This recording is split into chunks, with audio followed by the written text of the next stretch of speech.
Hello, welcome to another scary story that you can fall asleep to. The air in Section 7 was a perfect calibrated deadness. It had the temperature of a tomb and the humidity of a dry erase board, a climate engineered not for human comfort, but for the preservation of paper, plastic, and dust. Dr. Elias Thorne preferred it to the sticky humidity of the outside world, or the bustling, sunlit, and judgmental halls of the university he had been. Only 6 months prior, aggressively encouraged to vacate, he was a linguistic anthropologist specialized in the deadest of dead languages, with a particular and apparently career ending interest in pre-lingual ritualistic communication. Now, he was an archivist, a glorified custodian paid by a grant that smelled strongly of government regret to catalog miscellaneous media assets from the National Archives' deepest, least seen basement, Section 7, the forgotten floor. His office, if one could call a repurposed janitor, his closet and office, was small and white, lit by a sickly yellow, white lead strip that hummed in the specific frequency of a migraine. The only natural light came from a single, heavily reinforced port, whole window that looked not out to the world, but into the towering, lightless concrete shaft of the archive. His foundation, Elias swiped the grit from his worn leather briefcase and placed it on the stainless steel desk. He powered on the antiquated media console provided by the grant, a Frankenstein, best monster of 1980s reel. 2 reel decks, wired into a modern digital interface. His task was simple: process the final, uncatalogued inventory of magnetic tapes, microfiches, and brittle documents before they were incinerated to make room for newer secrets. For the first 4 weeks, the work was precisely as dull as it was meant to be. He found reels of outdated training videos, stacks of forgotten census data, and the occasional reel containing nothing but a 3-hour loop of the 1978 State of the Union address. He cataloged them all, feeling the dull satisfaction of reducing the noise of history into neat, digital entries. On the 5th Tuesday, he found the anomaly.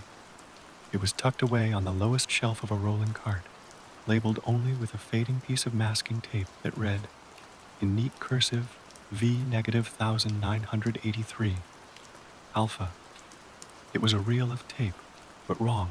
Standard issue for that era would have been high. Grade magnetic mylar, glossy and dark. This reel was matte black, strangely coarse to the touch, and seemed to absorb the light rather than reflect it.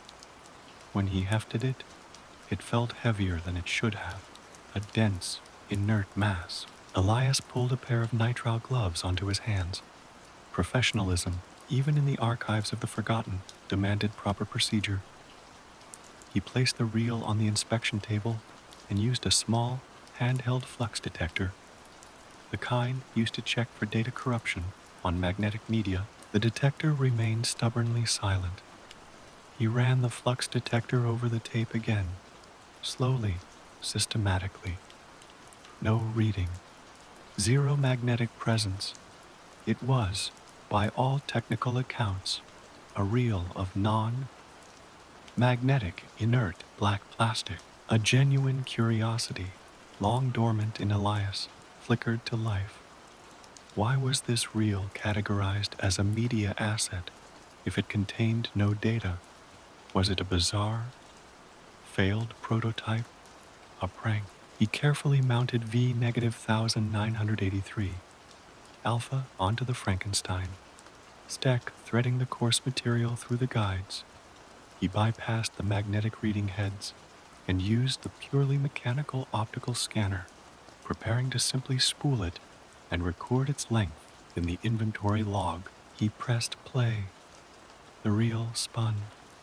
It spun smoothly, but with a nearly imperceptible, guttural grinding sound, like grains of sand caught in the gears. The digital display on his modern interface The part designed to analyze the output from the magnetic reader was predictably blank, but the audio monitor was not. A sound began to play, filling the dead air of Section 7 with a frequency that felt less heard and more felt.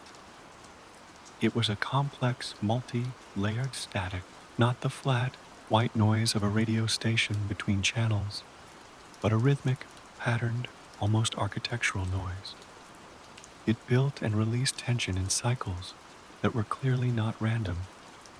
Elias leaned forward, his hands resting on the cool steel of the desk. His linguistic training, which had once allowed him to map the grammar of forgotten Sumerian dialects and obscure Central American whistles, immediately recognized the fundamental pattern.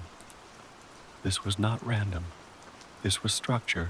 This was language. He grabbed the nearest microphone, a cheap recording mic used for dictating log entries, and started speaking his notes, the words tumbling out faster than his logical mind could organize them.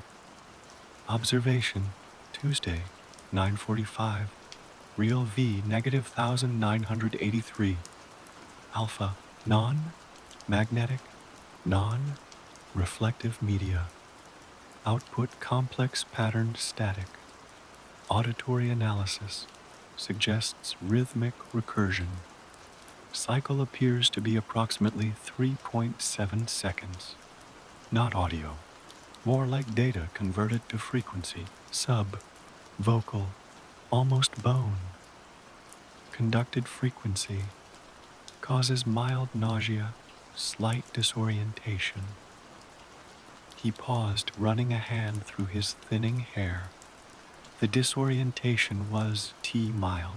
The static played back at this volume was beginning to feel like a low-level physical vibration centered directly behind his eyes.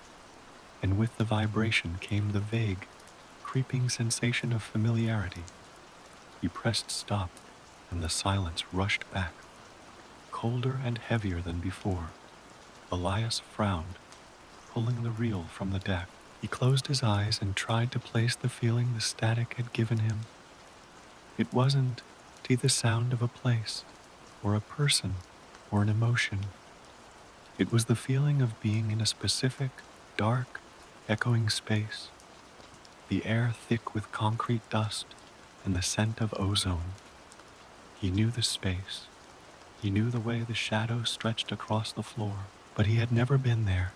The memory was acute, involuntary, and profoundly not his. He looked back at the reel, V negative 1983. Alpha, he had logged it as inert. If he reported the strange output, it would attract attention, the kind of attention that could jeopardize his already tenuous position. His reputation was fragile enough, but the linguist in him, the part that had been obsessed with translating the untranslatable, could not let it go. This is a grammar of pure trauma, he thought, touching the rough surface of the tape, and I have never encountered a more perfect language, he decided, then and there, to keep it secret. He typed an inventory entry, V negative 1983.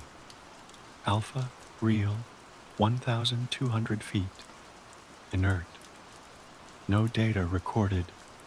Archived for material consistency testing. He placed the reel back on his desk, not in the drawer where his job required him to file it, but beside his primary work monitor, where he could look at it and where he could listen to it.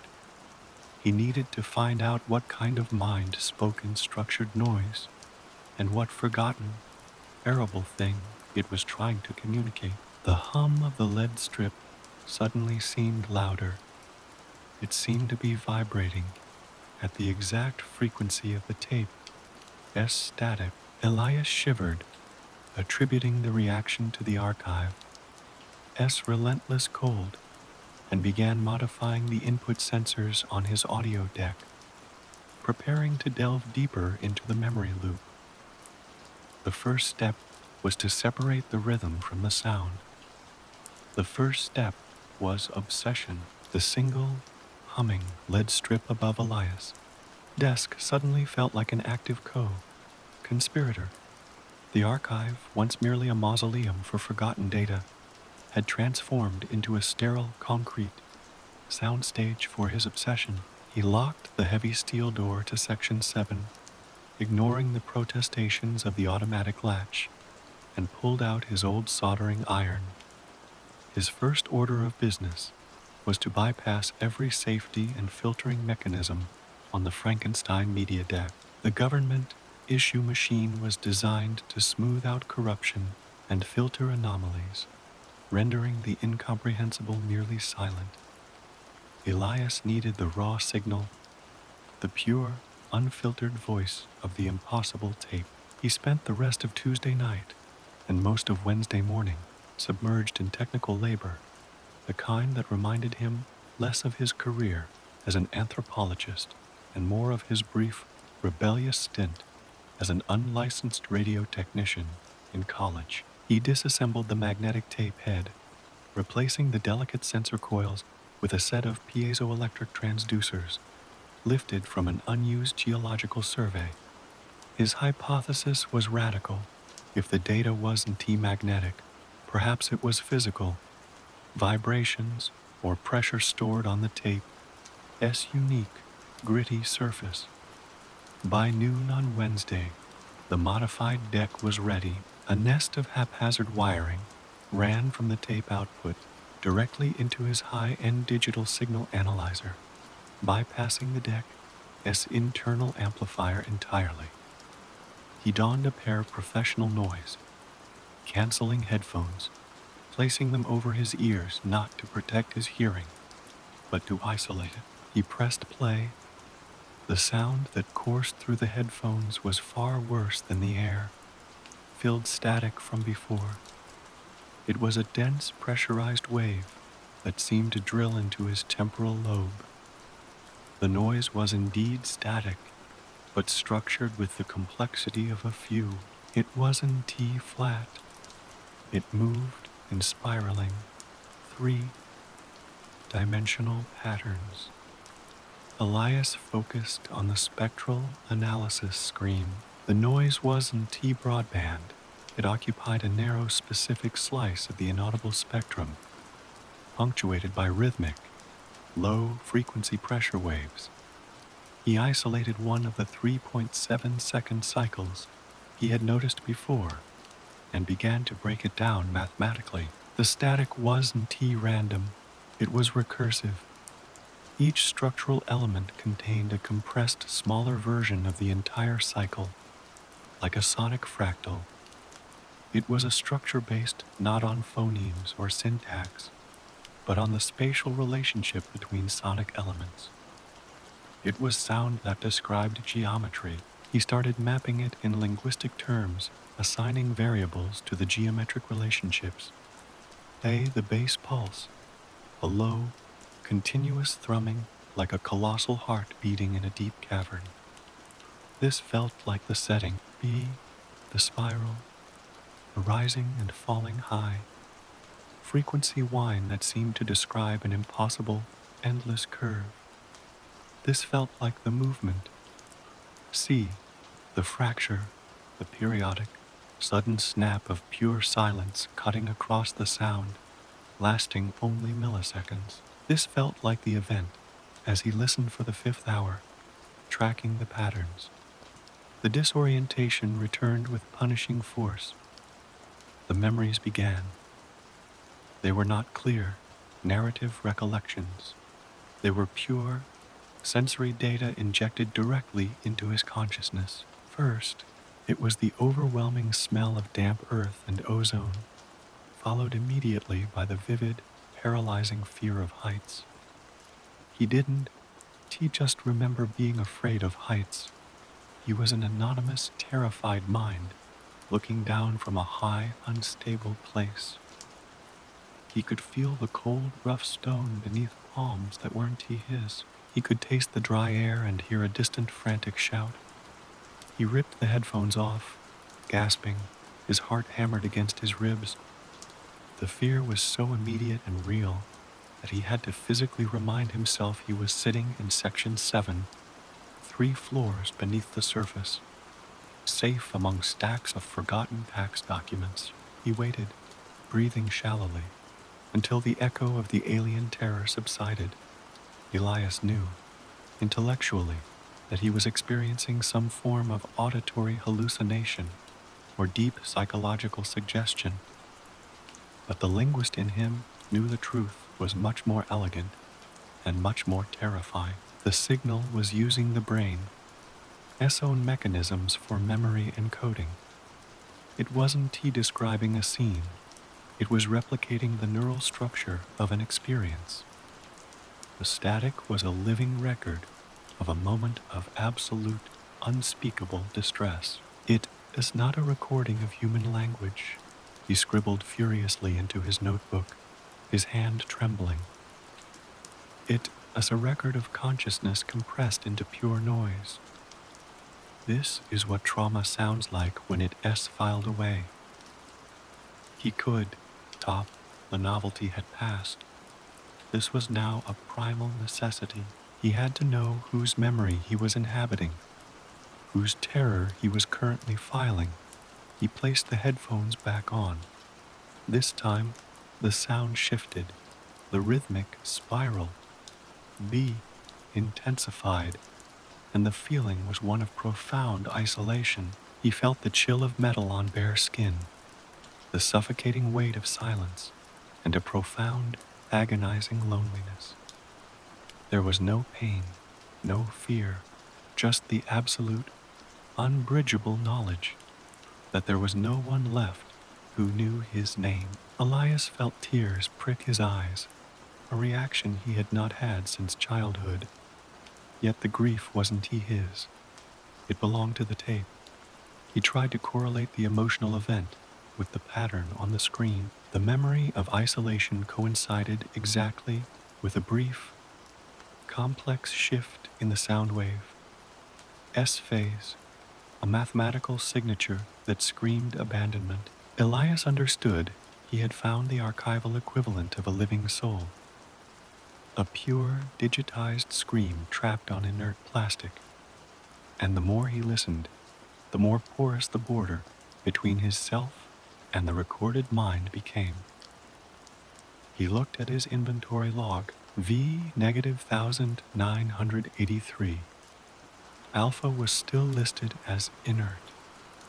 The entire protocol of the archives was built on the premise that media could be classified, contained, and forgotten. If he documented this tape accurately as an active, conscious, psychic projector, it would be confiscated, analyzed by people who understood only security protocols, and likely destroyed, or worse, weaponized. He couldn't allow that. Not when he was so close to understanding the language. Elias opened the digital log for the second time. He changed the single line he had previously written. V-1983. Alpha, real, 1,200 feet. Inert, no data recorded. Furtive, disposed of via incineration. Asterisk, he then sealed the digital log, saving the entry. The tape was now officially gone. It was non-existent. He looked at the black reel, still spinning silently on his desk, broadcasting its rhythmic horror only into his modified headset. The knowledge that he had just committed professional heresy and placed a living, screaming artifact in the official column marked destroyed gave him a perverse sense of protection. The archives could no longer claim it.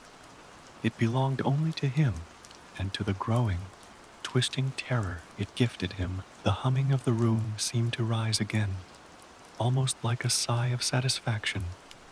As he reached to restart the analysis, he noticed a faint, circular indentation on the plastic housing of the tape, a small, dark burn mark that had not been there before. It was the physical manifestation of the recursive spiral he had identified as the movement pattern, B.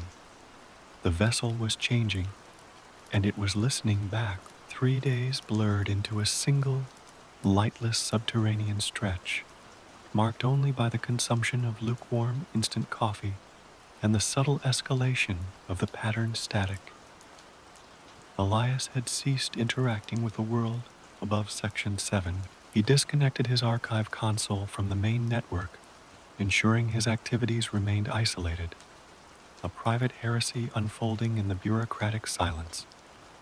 His office was now a bunker, the magnetic reels of V-1983, Alpha and the modified media deck were the sun and moon of his existence. He rigged his spectral analysis software, a custom program he had developed during his thesis on the grammar of whistle languages, to process the tape as output. He was no longer analyzing sound. He was analyzing pure, compressed geometry. The static, when rendered visually, was breathtaking. It formed interlocking three-dimensional shapes that defied the conventional laws of space. A typical sound wave is represented by a simple sine curve. This was a volumetric mandala that constantly folded back onto itself. Elias was dealing with tidal linguistics, a theoretical concept he had long abandoned. The notion that consciousness could be mapped like a gravitational field where intensity of experience, trauma, joy, fear dictated the distortion of the informational space around it. He isolated the three core elements he had previously identified: the bass pulse, the setting, a low, guttural thrum.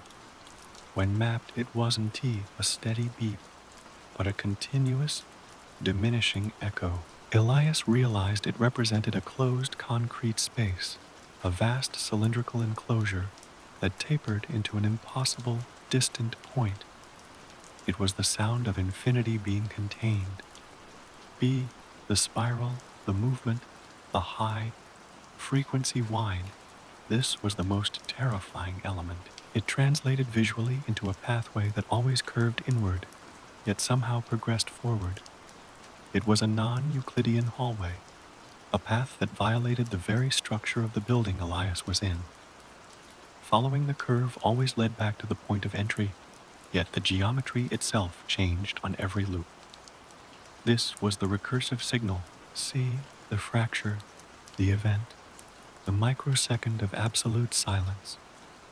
He realized this was an absence of sound, but a moment of maximum compression. It was the point where the entire structural load of A and B collapsed into a singularity. It didn't sound like death.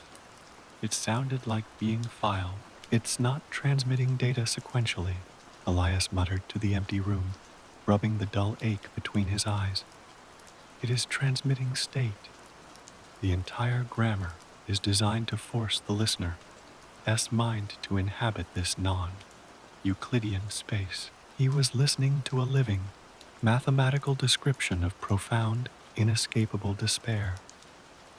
The act of decoding the recursive signal was akin to walking the hallway B in his mind.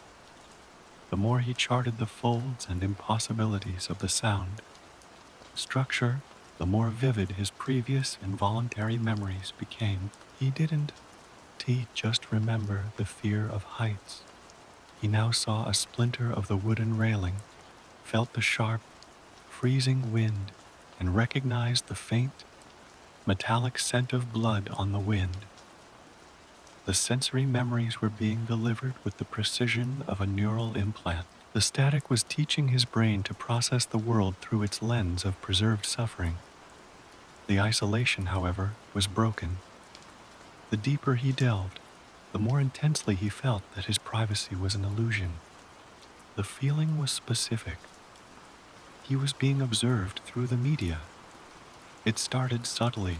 Elias kept a small, tarnished silver hip flask filled with cheap whiskey near his desk. He distinctly remembered placing it on the right side of his keyboard before he fell into a brief, exhausted sleep slumped over his equipment. When he woke, the flask was on the left. He dismissed it as his own fatigue. He was functioning on 4 hours of scattered rest over 3 days. But later, while processing a particularly dense section of the spiral, B, he saw it. The lights in Section 7 were on a motion sensor, designed to click off after 30 minutes of stillness to save energy. Elias, absorbed in the analysis, often sat motionless for much longer.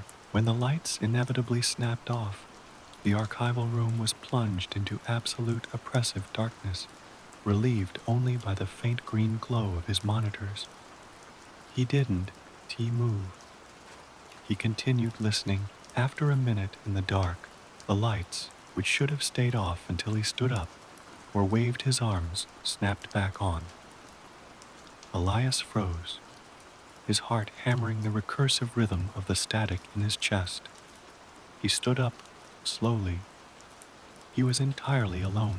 The archival racks stretched away into the gloom, silent, symmetrical, and cold. Just a glitch, he whispered, his voice thin and hollow in the dead air. Faulty sensor, old wiring. He walked over to the sensor mounted high on the wall. He reached up, tapped it lightly. The sensor light was dark. He returned to his desk, but he could shake the sensation of a cold, static presence behind him. He looked at the long, dark shadow his body cast across the floor, a shadow that stretched and wavered under the fluorescent light. He watched the shadow, his breathing hitched. For a brief, nauseating second, the head of his shadow moved independently.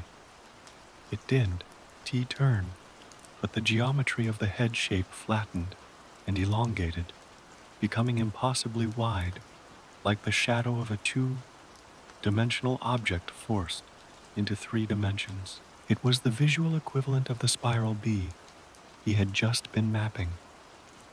Elias snatched up a small, framed photo from his desk. A slightly faded picture of his deceased mentor, Dr. Alistair Finch. Finch had championed his radical theories before they got him blacklisted. Elias looked at Finch's kind, tired face, a bastion of rational reality. He placed the photo face down on the desk. He couldn't afford to let this place taint the few memories he cherished. He realized the implication of the recursive static. If the signal was a self-referential map of trapped consciousness, then by attempting to decode it, he was not just listening to it, he was providing it with the key to replicate its structure within his own mind. He was opening a file on himself. Elias had one final breakthrough before the fear fully consumed him. By isolating the microsecond of silence, the fracture, he found it contained an acoustic signature too brief to be humanly heard. When he stretched the signal across several seconds, he heard the faint, high-pitched screaming of thousands of simultaneous voices, not of pain, but of recognition, like a choir witnessing a catastrophic truth. And in the middle of that choir, his analysis software projected a single, coherent, human, readable word, archive. It wasn't just a place. It was the process. Elias looked at the black reel, V-1983. Alpha, the small, dark symbol on its casing, was now perceptibly larger, a small knot of concentrated darkness that seemed to suck the surrounding light into it. He felt the weight of every forgotten document in Section 7, every scrap of paper and tape, bearing down on him. They weren't just passively stored, they were waiting to be opened, and they were watching the archivist, who dared to open the wrong file. He plugged his high-end speakers into the audio output, bypassing the headphones. The static, now filling the entire space, sounded like a vast, empty room, slowly being filled by compressed grief. Elias stood up, his vision swimming, and walked toward the towering racks of shelved files. "I know what you are," he whispered to the air, his voice shaking. "You are not a record, you are a broadcast." He had to find more tapes. He had to find the source. If one consciousness could be archived like this, how many more were already filed away, waiting in the silence? The archive clock was a digital display near the elevator bank. Perpetually stuck on a time, Elias no longer trusted 3:17 a.m.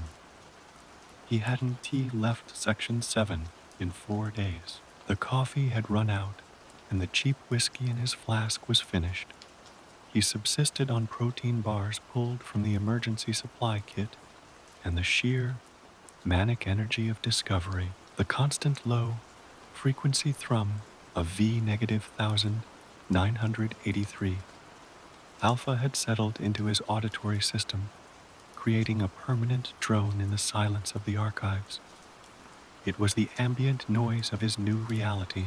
He felt less like Elias Thorne, the disgraced academic, and more like a human extension of the signal analyzer, existing only to observe and categorize the geometry of preserved suffering. He was staring at his monitor, where the visual translation of the recursive signal was spinning.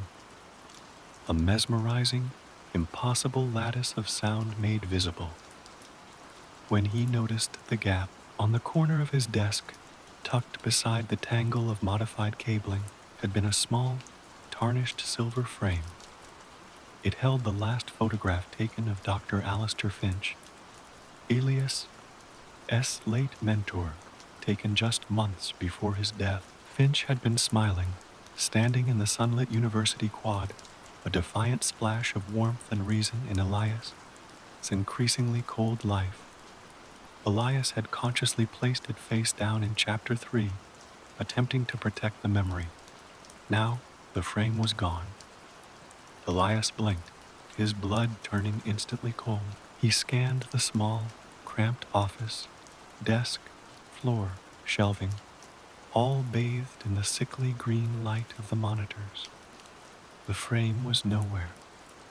This was different from the shifting shadows or the flickering lights. This was a physical, tangible object, an anchor to his past, which had simply ceased to occupy its space. He tore the headphones off, the sudden silence piercing his ears. "No," he whispered, standing up sharply, knocking his chair back with a metallic clatter. "My fatigue. I moved it."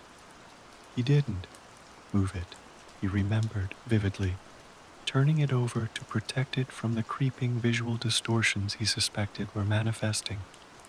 He frantically searched the small space, under the desk, behind the monitors, in the pockets of his discarded coat. Nothing.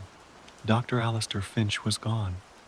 A wave of nausea hit him, not from the static, but from the violation.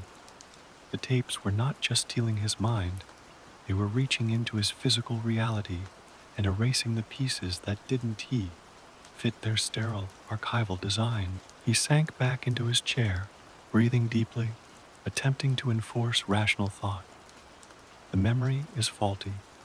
The object fell, and I placed it somewhere subconscious. He looked back at the screen, forcing himself to focus on the objective data. He was currently isolating a new sequence within the base pulse. A section he tentatively labeled compression chamber. He pressed play on the modified deck. The sound intensified. It was the deep, resonant thrum of but this time the pressure waves felt like they were vibrating the fillings in his teeth. Immediately, the invasive memory returned, clearer and sharper than before. It wasn't just a sense of place. It was a snapshot. He saw a room. It was not the non-Euclidean hallway of the Spiral B, but a small circular chamber, roughly 10 feet in diameter. The walls were corrugated metal, streaked with rust and caked in white dust, likely plaster or lime. There was no visible door, only a seamless curved wall. Above, a single bare bulb dangled on a frame cord, illuminating the confined space with a sickly orange glow. The silence within the memory was absolute, a perfect sensory vacuum that felt like the moment before a catastrophic event. He was standing there, cold, alone, and trapped. The vision lasted for exactly 3.7 seconds, one full cycle of the recursive signal, and then vanished. Elias was left shivering, the metallic, dry taste of the chamber lingering on his tongue. He looked around his office, desperate for a point of stability. That chamber, the compression chamber, did not exist in the blueprints of Section 7, yet he knew the feeling of the cold corrugated metal against his back as intimately as he knew the worn leather of his own jacket. It was then he saw it. The photograph was back. It rested exactly where he had left it hours ago, face down beside his keyboard, a small silver frame, tarnished and familiar. He reached out a trembling hand and slowly turned it over. Dr. Finch was smiling out at him, but he was not standing in the sunlit university quad. The background was entirely different. The lush green lawn and the neo-Gothic stone of the college buildings were gone, replaced by the vivid, terrifying geometry of the involuntary memory he had just experienced. Dr. Finch was standing in the compression chamber. The single, bare orange bulb cast a harsh shadow across his mentor. His face, highlighting the lines of worry Elias had never seen before. The corrugated metal walls curved around him, dusty and claustrophobic. Yet, Finch's smile remained, a bright anachronistic beacon of warmth in a physical space of absolute despair. Elias gasped, dropping the photo. It spun once, landing with the glass facing up. He stared at it, his brain screaming in protest. This was an object he had owned for years. The photo had been taken on film, developed, framed. To alter it would require a physical, chemical manipulation of the archival materials that defied logic. The tape was using the recorded trauma to rewrite his own biographical anchors. It had not merely stolen the photo, it had taken it, forced it through the geometric reality of the static, and returned it filed. Finch's memory was now irrevocably linked to the sound of the compression chamber. He picked up the photo, his fingers tracing the edges of the tiny silver frame. There was no seam, no sign of tampering, yet the image was undeniably changed. He slowly walked to the door of his office. He pressed the intercom button that connected him to the main security desk, a full 8 floors above. He needed a witness. He needed someone to confirm that the sunlit quad had been replaced by a rusted metal cylinder. But as he reached for the mic, the recursive signal in his ears seemed to swell. The image of Dr. Finch, standing so isolated yet still smiling in that cold room, screamed a warning: do not file me here. Do not bring others to be filed. If he showed this to anyone, especially to the authorities, the tape would become a public document. It would be secured, studied, and validated, and its influence would spread. If the consciousness was archived, the key was the documentation. By showing it, he would be doing the archive. Work. He dropped his hand from the intercom. His isolation was now complete, absolute, and self-enforced. As if to confirm his decision, his cell phone, which he had left on silent on his desk, flashed with an incoming message. Caller ID Lena Flores, Maryland Elias. I've tried calling your office line. Haven, to heard from you in a week. Are you okay? I know Section 7 is hell, but please check in. Concerned. Dr. Lena Flores was a former colleague, a psychiatrist who had studied the intersection of linguistics and psychosis. She was the last person who understood the specifics of his work, and the only one who might connect the dots between his disappearance and the anomalies. She was his only lifeline, and therefore the greatest risk. Elias stared at the text, his thumb hovering over the reply button. He thought of the revised photo. Dr. Finch trapped and filed in the compression chamber.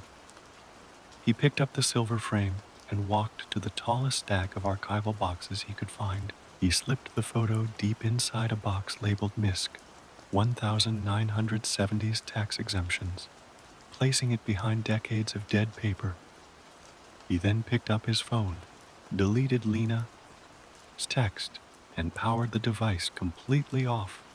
dropping it into the empty whiskey flask. Elias returned to his deck, his eyes fixed on the black reel of V-1983.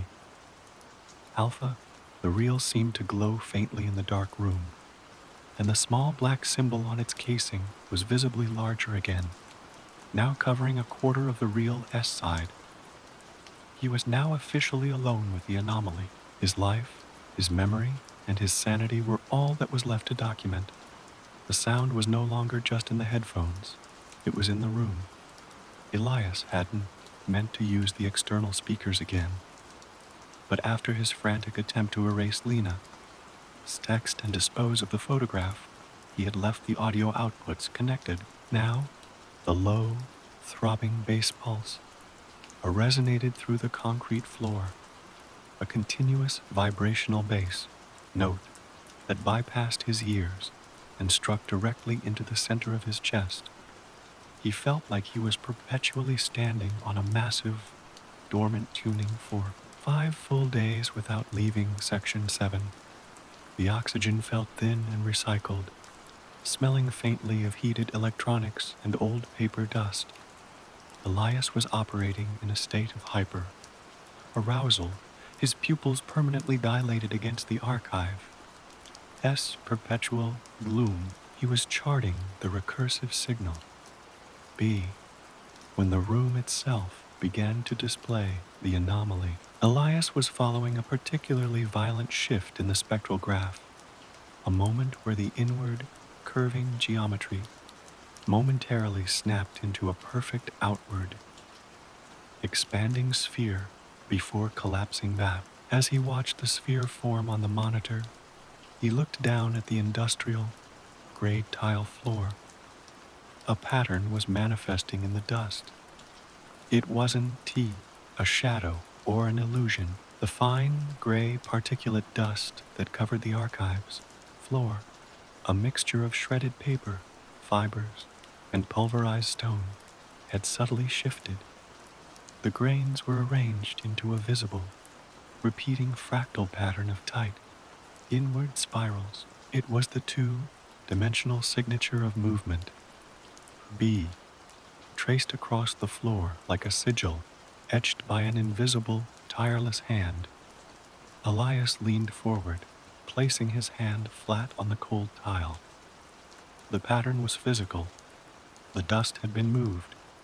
He slowly stood and stepped away from his desk. As his weight shifted, the pattern did not smear or break. It seemed to flow around his foot, reforming instantly a few inches away, always maintaining the impossible recursive curve. Acoustic vibration, he whispered, licking his dry lips. His mind, fighting for its life, sought a rational escape. The low-frequency resonance from the subwoofers is shifting the particles, standing waves creating nodal points. It was a beautiful scientific explanation. It was also a lie. The subwoofers weren't powerful enough to create that kind of structured manipulation, and the patterns were appearing outside the immediate proximity of the speakers, stretching down the central aisle between the tall filing racks. He followed the pattern. The floor looked like it was covered in dark, swirling smoke, always retreating from his gaze. It felt like walking on water, the surface twisting but never breaking. As he reached the end of the aisle where the filing racks met the distant concrete wall, the recursive dust pattern culminated in a small localized disturbance, a tight, shimmering vortex, barely a foot high. Elias stared at it, mesmerized. The air above the vortex seemed to shimmer, as if heated by an invisible flame. He then saw the first glitch. It wasn't a ghost. It wasn't a figure in a white sheet. It was a failure of spatial coherence. Standing against the concrete wall where the dust pattern ended was a small fleeting figure. It looked like a person viewed through extreme heat haze, or a visual representation of packet loss. It was tall and thin, but its arms were perpetually moving backwards in a jerky, impossible motion.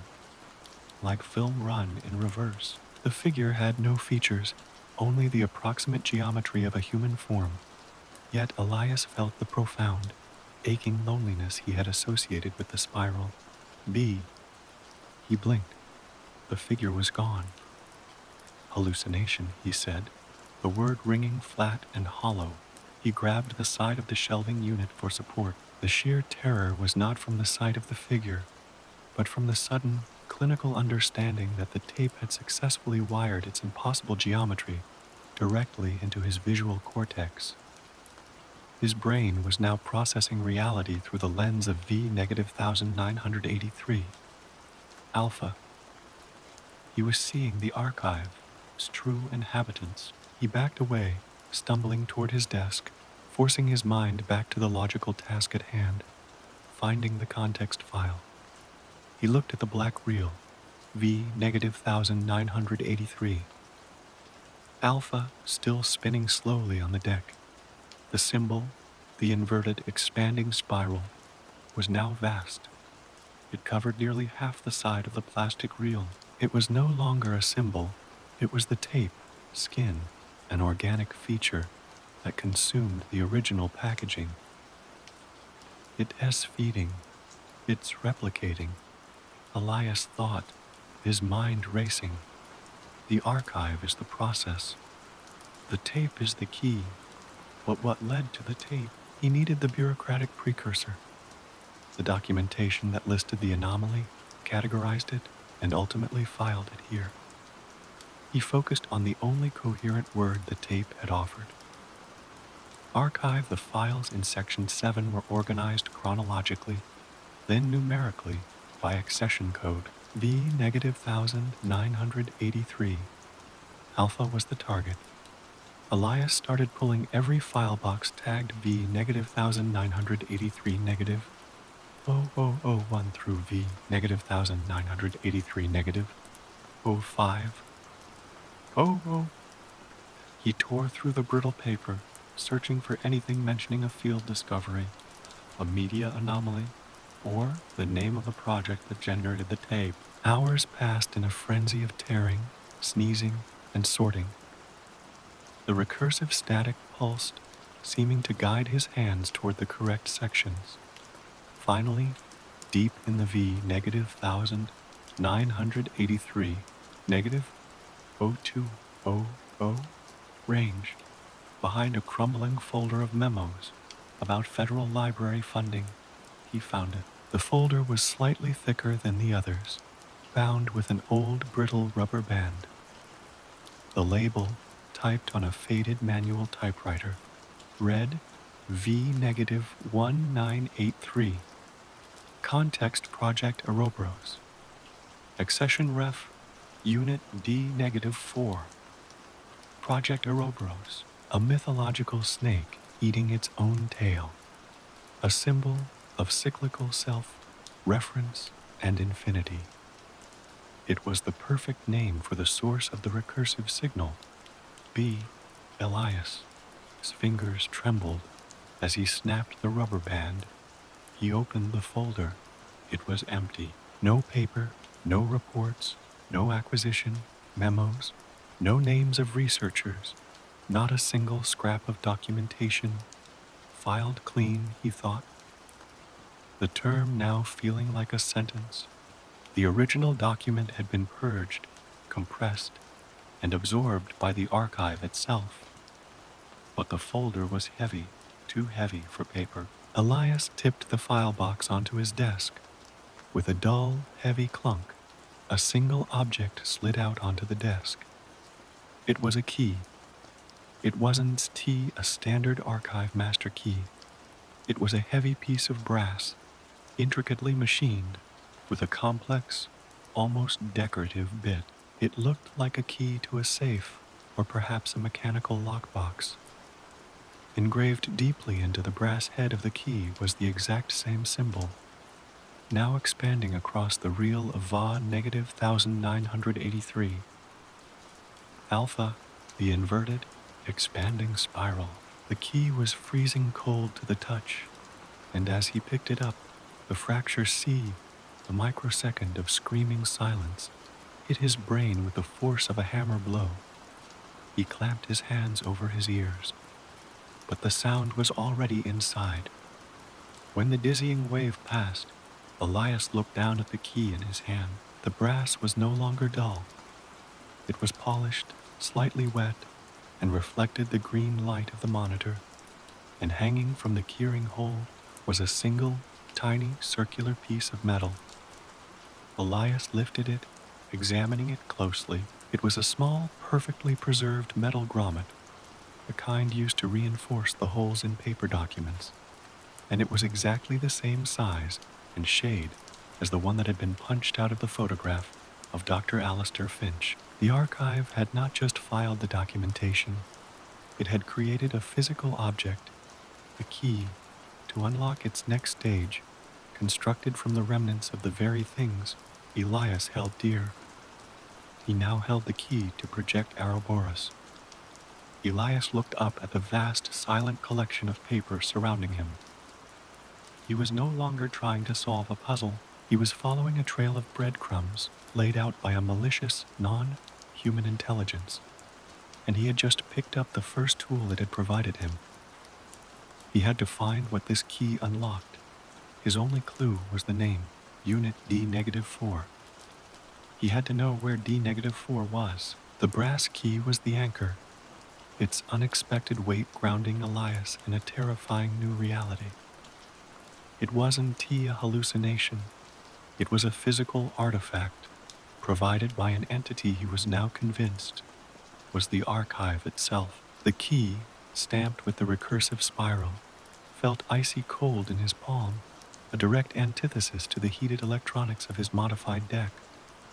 The low thrum of the bass pulse, A, was now vibrating inside his skull, no longer a sound so much as an internal tectonic shift. He was riding the frequency. His objective was clear, Unit D-4. Elias knew the blueprints of the archives by heart, or at least the official, public, facing ones. He pulled up the digitized schematics on his auxiliary monitor, scrolling through the levels beneath Section 7. There was a B-level bulk storage and a C-level climate controlled vaults, but no D-level. D-4 did not exist on the sanctioned map. If it wasn't digitized, it had to be on the legacy index. He moved quickly through the archive racks, ignoring the dust spirals that continued to bloom across the floor. He headed to the oldest part of Section 7, the microfiche reading station, a relic from the pre-digital era. It hummed quietly, covered by a heavy layer of protective plastic. Elias booted the machine, retrieved the massive index drawer labeled Sub-Structural Inventory, and began scrolling through decades of faded, high-contrast film. The faint light of the projector was a momentary relief from the monitor's green glow. After an hour of squinting at acronyms and codes for ventilation shafts and utility access tunnels, he found it. Access Unit D-4, Sub, Level C Emergency Maintenance Corridor D, Restricted Access Armor Project, Ouroboros Dike Closed, 1983, Sub, Level C, the Climate Controlled Vaults.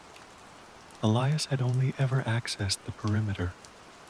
The vaults were guarded by thick concrete blast doors, only accessed by a centralized biometric scanner. But the legacy index indicated an emergency corridor branching off from that level. He shut down the microfiche station, leaving the old equipment dark. The sudden silence was replaced by the intensified, throbbing sound of the static. The archive was agitated. It wanted him to move. The nearest access point to the sea level was the main central elevator, but Elias knew better than to use a common access point for a restricted project. He turned toward the darkest corner of Section 7, where the original architects had placed the emergency stairs. He reached the heavy metal door, labeled Stairwell Access. Side T, it was secured by a heavy, complex deadbolt lock, the kind that responded only to a specific, unique key. Elias did not hesitate. He inserted the heavy brass key. The lock turned with a grinding, deeply resonant crack, the sound echoing for several seconds through the silent subterranean space. It sounded like the spine of the archive finally yielding. Elias pulled the door open. The air that rushed out was instantly different, colder, damper, and carrying the faint electrical tang of ozone mixed with pulverized limestone. The stairs spiraled down into a darkness deeper than anything above. He descended, counting his steps, the beam of his small lead flashlight cutting through the oppressive gloom. The concrete steps were slick with condensation, and the walls were covered in thick, pale moss. As he moved, the spiral bead, the geometric movement, began to manifest violently. The metal railing he gripped wasn't T-straight. Every time his beam passed over it, the geometry of the steel seemed to distort, bending inward at a sharp, impossible angle, only to snap back to straightness a millisecond later. The distortion was so fast that his brain struggled to parse it, creating the dizzying sensation that he was tumbling backward, even as he moved forward. He realized he was seeing the structure of the recursive signal mapped onto the architecture around him. He pressed on, driven by the urgency of the bass pulse and the knowledge that the key had been made from the relics of his own life. He reached the end of the maintenance stairwell. The door at the bottom led onto a narrow, low-ceiling corridor. This was Emergency Maintenance Corridor D. The walls here were lined with heavy, lead-lined plates, secured with massive rivets, suggesting a need for containment or secrecy. The corridor was short, ending abruptly at another, more formidable door. This door was solid steel, painted a non-reflective institutional gray, and bolted shut with thick, exposed hinges that looked designed to withstand an explosion. There was no biometric scanner, only a single heavy brass keyhole, identical to the one on the stairwell. Above the keyhole, stenciled onto the steel, was the faded official designation, Unit D-4. Elias felt a moment of profound, cold certainty. This was the heart of the Ouroboros. He inserted the key. It slid in perfectly, the complex bit finding its complement in the ancient mechanism. He turned it. The lock mechanism let out a sound that wasn't a crack or a click, but a deep, metallic gasp. The sound of something tightly sealed, finally being forced to breathe. The key turned twice, heavy and resistant, and then the bolt slid back with a sickening, liquid thump. Elias pushed the steel door inward. Unit D-4 was not a vault. It was a small, octagonal chamber, no bigger than a walk. In closet, the walls were lined not with shelving, but with sound. Dampening foam, old and yellowed, peeling away in strips to reveal the lead plating beneath. The center of the room was dominated by a single, heavy metal table bolted to the floor. On the table were 3 items: a leather-bound logbook, thick, water-stained, and completely unlabeled; an empty file slot, a heavy brass frame, like a card catalog entry, bolted to the table, but the slot was vacant. The second deck, bolted securely to the table, was another media deck, virtually identical to the one Elias had modified, but older and bulkier. This one had a small custom-made power light that glowed a dim, unsettling red. The deck was running. Its spindle was turning, its mechanical components whirring quietly, but there was no tape on it. The absence of the tape was the most terrifying element. The deck was broadcasting the static without any physical source media. Elias realized D-4 was not a storage room. It was the repeater station. The entire room was tuned to the frequency of V-1983 alpha, and the static was not coming from the speakers. It was coming from the air itself. The noise here was almost unbearable. The bass pulse, A, was so intense that Elias could feel his internal organs vibrating. He cautiously approached the table, his eyes fixed on the empty deck, which seemed to stare back with its single, cyclopean red light. He reached for the leather, bound log book. It was secured by a heavy, rusted latch. Elias forced it open. The pages inside were not filled with neat, typed reports. They were handwritten, densely packed, and filled with the spiraling, frantic script of a person rapidly losing their grip on reality. The last entry was dated simply the 18th of December, 1983. Elias read the final, scrawled sentences. The loop was closed. I am the Ouroboros. I tried to file the data, but the data filed me. The geometry has been internalized. I see the spiral everywhere. It is not recorded. It is transmitted. I have removed the physical key, the origin, and archived myself here to broadcast the containment frequency. I am leaving the key. Others will follow the signal. Others will follow the archive. S process. Archivist D-4. Elias felt a cold rush of identity theft. Archivist D-4.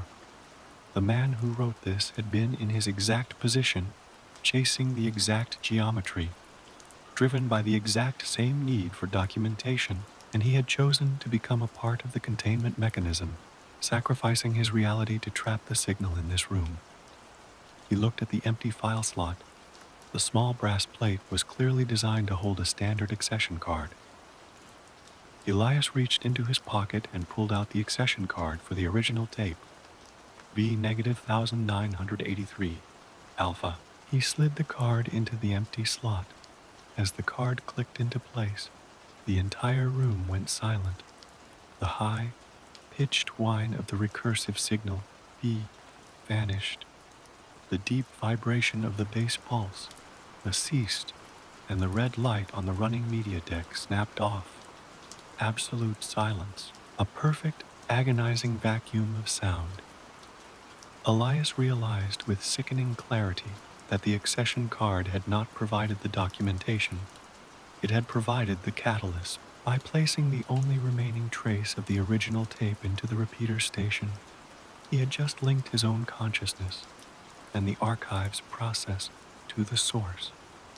The silence lasted for 3 heart-stopping seconds. Then, the second media deck, the one without a tape, snapped back on. The red light glowed, but instead of the sound of static, a smooth, male voice, calm and institutional, filled the chamber. It was speaking into a microphone with professional cadence, giving an introduction. Tape V-1983, Alpha, personal log, the 19th of December, 1983. Speaker, Archivist E. Thorne, beginning recording. The voice was his own. The voice filled unit DAG-4. It was his tenor, his cadence, the slight, pedantic emphasis he placed on archival terminology, yet it was devoid of his current, frantic terror. It was Elias Thorne, distilled into a sterile professional recording. Tape V-1983. Alpha, personal log, the 19th of December, 1983. Speaker, Archivist E. Thorne. Beginning recording. Elias stood frozen, the accession card for V-1983. Alpha locked into the brass slot, his body radiating a mixture of ozone and panic. The date, the 19th of December, 1983, was the day after Archivist D-4's final, scrawled log entry. In the archive, S timeline, one archivist, S containment ended, and the next one began, seamlessly, chillingly. Archivist E. Thorne is currently registering the phenomenon of retroactive data insertion. and sonic assimilation in Maintenance Unit D-4. The calm voice stated, a 1-second delay behind Elias' own internal realization. The trigger appears to be the physical installation of the source medium's documentation into the repeater deck's dedicated file slot. I have to shut it down, Elias screamed internally. The archivist E. Thorne is experiencing extreme somatic stress, registering a high-level threat response, and intends to immediately terminate the recording and power down the Unit D-4 repeater. This action is not recommended. The voice was broadcasting his thoughts, filtering them through an institutional lens before they even fully formed in his own mouth. He was speaking, yet silent. He was thinking, yet recorded. The lag was minimal, a terrifying echo chamber of consciousness. Elias lunged for the second media deck. It was a brutalist piece of machinery, secured to the metal table with 4 massive, welded steel brackets. He wrenched at the power cord, searching for a quick release. It was not a plug. The cable vanished directly into the base of the table through a thick, rubber, grommeted hole. He smashed his fist against the red, glowing power light. The glass casing spider webbed, but the light remained steady, pulsating gently with the rhythm of the newly resumed base pulse. Attempted termination protocol 1. Archivist Thorne notes that the deck is a permanent fixture of the substructure, likely deriving power from an isolated backup source in the deep vault. Physical termination is not feasible without heavy equipment. Note the archivist, as adrenal output is significantly elevated. Elias stumbled back, hitting the damp, foam-lined wall. He pressed his palms into his temples. The voice had captured the futility, the reality, the technical specifications of his immediate failure. The glitch, C, the screaming microsecond of silence, hit him not as a sound, but as a total collapse of sensory input. For a brief moment, the world dissolved into pure black noise. When reality slammed back into place, Elias was gasping, leaning against the cold, lead-lined wall. What is the purpose of this, he thought. His mental process is now dedicated to being as opaque as possible. The voice immediately responded, softer now, almost conversational, yet terrifyingly detached. The purpose is archiving. The previous archivist D-4 established a containment field using his own presence and trauma frequency. You, archivist E. Thorne, are now reinforcing the containment field. The broadcast is necessary for documentation and stability. No. Elias rasped, finally forcing a sound from his throat. I am not him. I am not filing myself here. The voice remained unperturbed. The distinction is irrelevant to the process. The process requires a recursive human subject to stabilize the signal. B. Elias understood the Ouroboros now. The previous archivist had been documenting the anomaly and, in a final act of containment, had sealed the original tape or source, and then sealed himself in Unit D-4 to become the repeater. The accession card was the trigger that inserted the next subject's identity into the loop. Elias was not trapped by a lock, but by a documentary procedure. He forced his attention back to the logbook. He had to find the escape route. The details archivist -4 hadn't filed the confession, hidden amongst the procedure. He flipped past the 18th of December entry, finding an earlier, slightly neater hand. The log detailed -4's entire descent, mirroring Elias' own. The initial curiosity, the isolation, the disappearance of a key photograph. D-4's entry mentioned a picture of his wife and son, now replaced by a map of ventilation shafts and the subsequent arrival of the brass key. He stopped at an entry dated the 20th of November, 1983. I cannot destroy the original medium. It resists physical disruption and corrects all chemical attempts. I have instead filed the medium in a location I, and only I, will remember. A place without light or sound. The spiral requires a vessel, not a medium. The medium is buried where the light dies. I have created a final contingency file. Where the light dies, Elias murmured, his eyes scanning the low, lit room. Archivist E. Thorne is currently processing the coded reference to the original tape S location. The archivist is formulating a plan to breach the containment protocol and retrieve the original source. Note, retrieval will result in the immediate and total collapse of the current containment field. The voice was providing real-time technical analysis of his escape plan. It wasn't T just recording him, it was indexing his intent. I have to get out of D-4. I have to find that tape before I lose the ability to form a thought.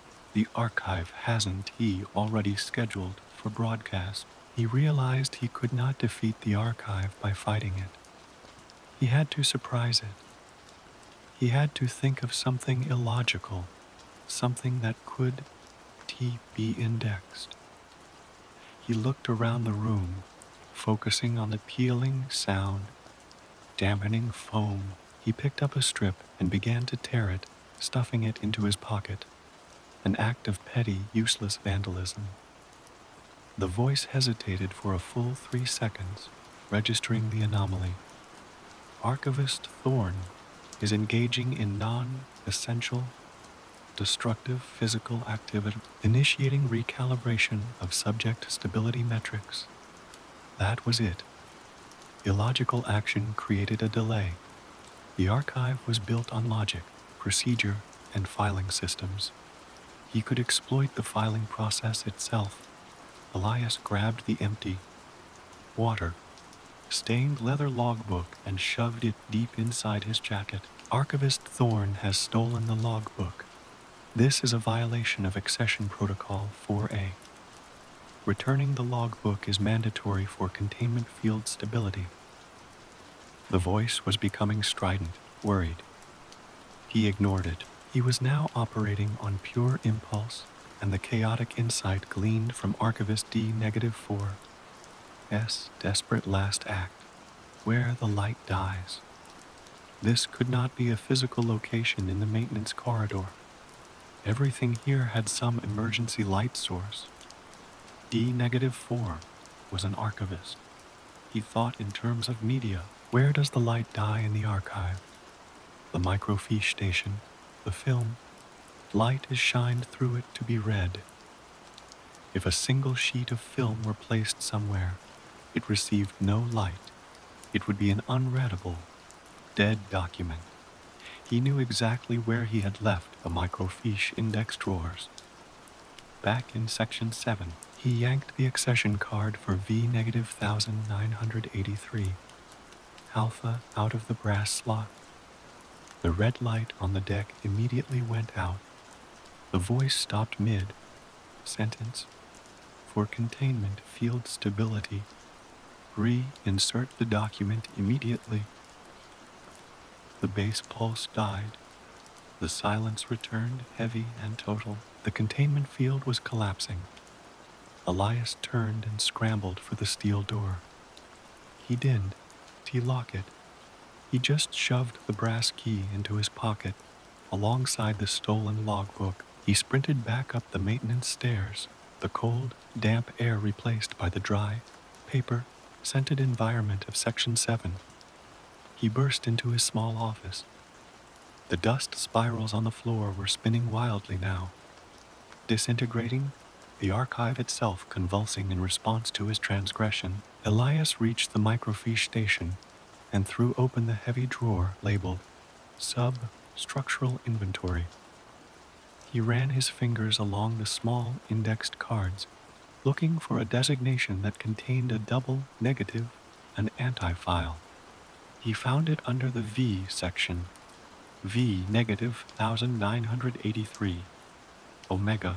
The card was not faded.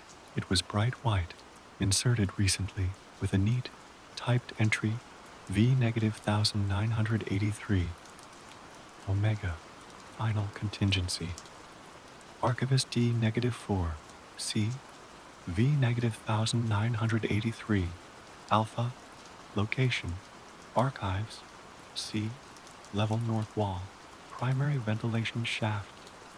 This was the final file, the escape file. He was already halfway across Section 7 when the silence shattered.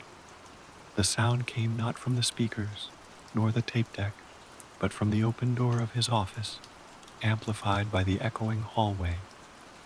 It was the calm, institutional voice of Archivist E. Thorne, speaking not in a recording, but as a live, frantic transmission. Warning. Archivist E. Thorne is in critical violation. Location of V negative 1983. Omega has been accessed. Immediate interdiction required. Subject is moving toward C. Level access. File must be returned to the light. The archive was not just recording him, it was broadcasting his location and intent as a security alert. He was now hearing his own voice as the alarm system. He glanced back. The shadows at the end of the hall were moving too quickly, too geometrically. The glitch figures were no longer passive observers. They were converging on the sound of the alarm. His own voice. Elias had to race the archive's own security system, his past self, to the final file.